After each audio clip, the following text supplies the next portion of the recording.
There are wounds that time does not heal. They live in silence, nestled in the shadows of our soul, forgotten by the world, but not by us. We carry them in our posture, in our voices, in our choices.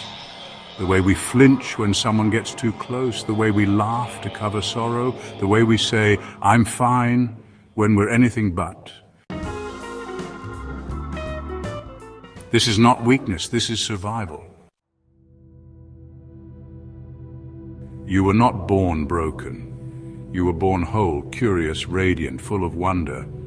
But somewhere along the way, someone taught you fear. Someone taught you that love could hurt, that silence could scream, that trust could be shattered. They may have done this with words, with fists, with absence, with betrayal. And so, the world you once saw in color dimmed into grayscale. And when that color faded, so did your voice, so did your spark. Until one day you forgot what joy felt like. You began to survive instead of live. Carl Jung wrote, "Until you make the unconscious conscious, it will direct your life and you will call it fate." Fate. How often have you blamed fate for the pain, the loss, the endless repetition of cycles you swore you'd never repeat? But what if it was never fate? What if it was your shadow, whispering, guiding, replaying patterns in the hope you'd finally notice? The relationships that mirrored your wounds, the jobs that drained your spirit, the nights that left you empty. All were signs, symbols, a message from deep within. Jung spoke of the shadow, not as a monster to be feared, but as a part of us to be seen. Our anger, our shame, our jealousy, our grief, not to be denied but embraced. Because within the shadow lies the map to your healing. Within it lies the truth you were never told.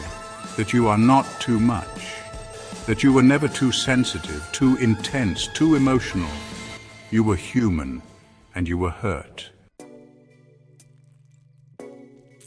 Healing is not pretty, it is not linear, it is raw, messy, often excruciating. It will strip you bare, it will ask you to sit with the very memories you tried to run from. It will demand your patience, your tears, your trust. But it will also give back, it will return your joy. It will revive your laughter, it will reconnect you with your soul. You will revisit old wounds, you will cry over things you thought you'd buried. You will mourn the versions of you that survived things they never should have faced. And slowly, with trembling hands, you will begin to stitch yourself back together, not as you were, but as you were always meant to be. You will learn that boundaries are not walls but bridges, to self-respect, to peace, to clarity. You will learn that forgiveness is not about forgetting, it's about releasing your own soul from the grip of rage. You will reclaim your voice. You will find beauty in your scars. You will no longer seek validation from those who wounded you. You will stop apologizing for existing. You will stop shrinking to make others comfortable. You will no longer mold yourself to be loved.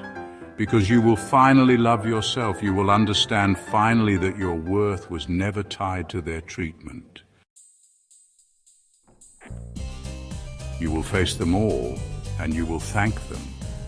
Because every version of you that lived through pain also kept you alive. They fought battles with no armor. They carried heartbreak with no guide. And they brought you here. And then something remarkable will happen. You will stop running, you will stop hiding, you will breathe and mean it. You will rest and feel safe. You will love and know it's real. You will speak with courage. You will walk with presence. You will stand with dignity. You will no longer feel like a visitor in your own life. You will belong to yourself again. The nights that once swallowed you whole will now be quiet sanctuaries. The triggers that used to unravel you will become reminders of how far you've come. There will be moments when you still feel the ache. Memories will still knock. Tears may still fall, but this time you will not run. You will meet them with open arms, because now you know pain is not your enemy. It is your teacher. And you are the student who stayed, who learned, who grew, who healed. You are no longer who they said you were. You are who you chose to become. And this choice, you make it every day, with every breath, every boundary, every act of love toward yourself. This is what freedom feels like. Not perfection, but authenticity. Not the absence of pain, but the presence of peace. Not fearlessness, but moving forward in spite of it. Because strength is not found in how well you hide your pain. It's found in how bravely you face it, how fully you feel it, how deeply you allow yourself to live again. You were not born to carry the weight of the world on your shoulders. You were born to feel the wind on your face, the warmth in your chest, the fire in your soul. You were born to be, to exist unapologetically, to shine without shrinking. You are not the pain that happened to you. You are the light that rose from it. You are not the silence that followed the betrayal. You are the voice that speaks truth now. You are not what they did. You are what you do next. And what you do now, this moment, this breath, is a declaration. Nothing and nobody will ever hurt me again, because now you see clearly, you feel fully, you choose differently, you protect your peace, you nurture your joy, you honor your heart. This is not just healing, this is rebirth.